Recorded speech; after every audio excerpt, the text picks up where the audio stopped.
Hey everybody, Jack Reeve, TalkNorwichCity here, back for another video. Hope you guys are all doing fantastically well. We've done it.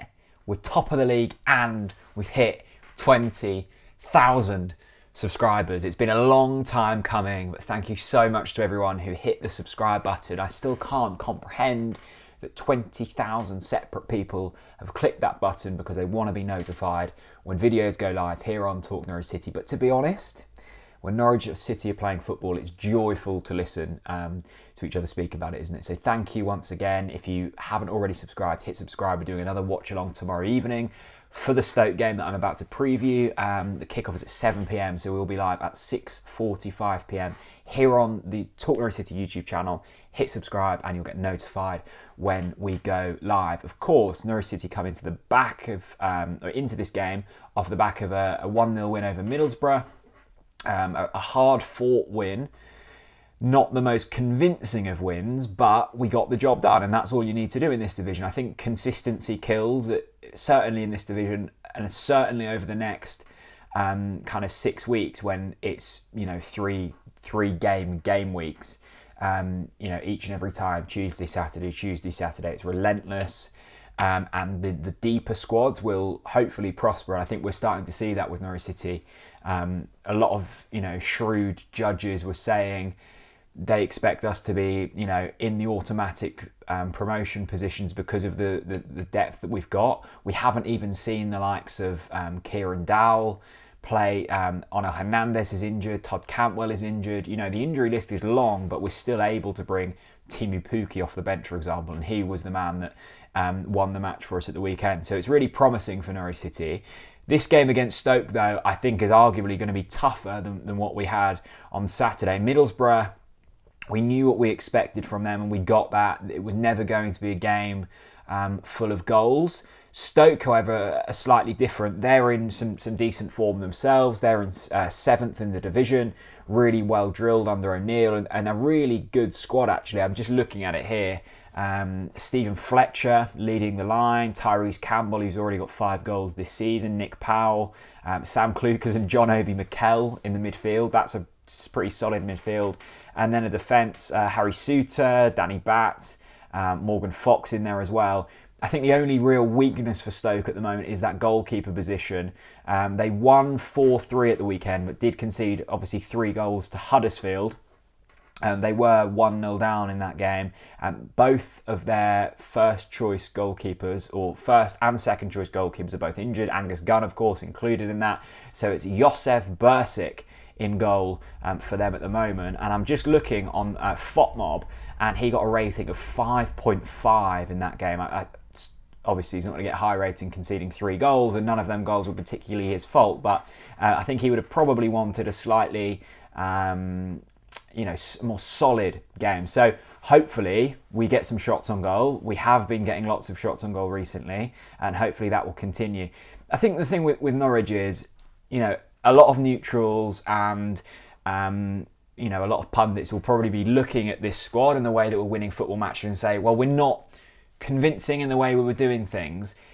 I think that's mainly because they're comparing to what we did in 2018, 2019, and we've seen, 12 games in or whatever now, we've seen that we're doing things very differently. And I think that's because of a few different reasons.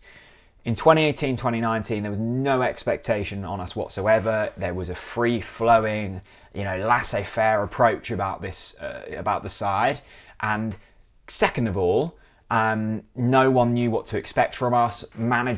Opposition managers didn't know how to prepare their sides to go up against us because, well, what do? We've not seen, Daniel Farke with this squad do things before. And third of all, we had a squad of unknown players, and I know a lot of people said in that 2018-2019 season, the youthful element of that side was almost naive, but in a good way, because they were willing to put everything on the line. They were naive in certain situations, but it just created this kind of fearlessness. And what that meant was we scored a load of goals, but we also conceded a load of goals.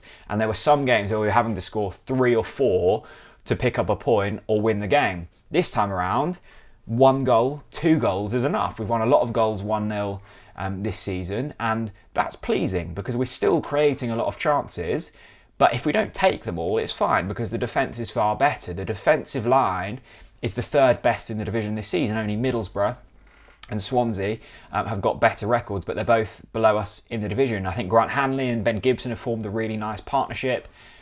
The stats say that when Grant Hanley's in the side, we concede less goals, and you can see why. His performance on the weekend was absolutely phenomenal. Max Aaron's on the right is a Premier League footballer, there's no doubt about that. The left-back position is the one that's slightly, uneasy at the moment, but Jakob Sorensen's filling in well. I thought his performance on Saturday was his most mature performance yet. Neil Warnock wanted him sent off. I think that would have been harsh.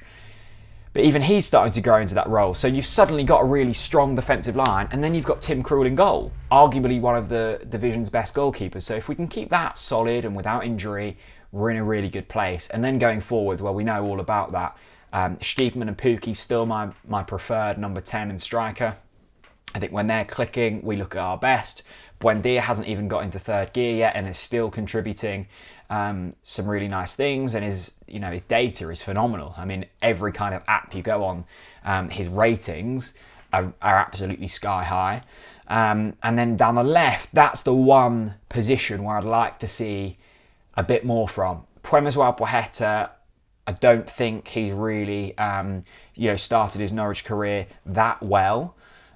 There's obviously a good player in there, the pace, the power, but it's the end product is just slightly all over the place at the moment. I think we expected that. He was a bit of a raw player to bring in, and I'm sure that will come. But when you've got Todd Cantwell in the ranks, I'd much prefer Todd. I don't know what it's saying regarding Todd's injury, so I'm not sure whether he'll be back in for this game. I doubt it. But as soon as Todd is back, I'd like to see him in there. And of course, the midfield pairing of Lucas Roop and Ollie Skip. I thought they were poor in the first half against Middlesbrough, but second half came into their own. And the defensive line is so, will be so grateful for their hard work because it makes their lives a lot easier. So going into this Stoke game on Tuesday night, I think it's going to be tougher. And I always say on these videos, you draw your away games, you win your home games, and you're in a really good place.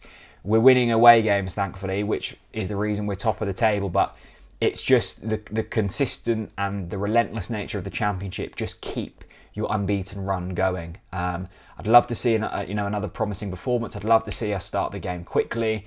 But Stoke will have, they'll be looking to do something from this game as well. So it's not going to be easy. But I think Norwich, once again, have the quality, have the depth to just grind games out at the moment. So I'm really looking forward to it. My score prediction, 2-1 Norwich. I think Tyrese Campbell will score for them. And I think Pukki and, I think Lucas Roop is going to bag this game. So for all the Lucas Roop fanboys out there, that one's for you.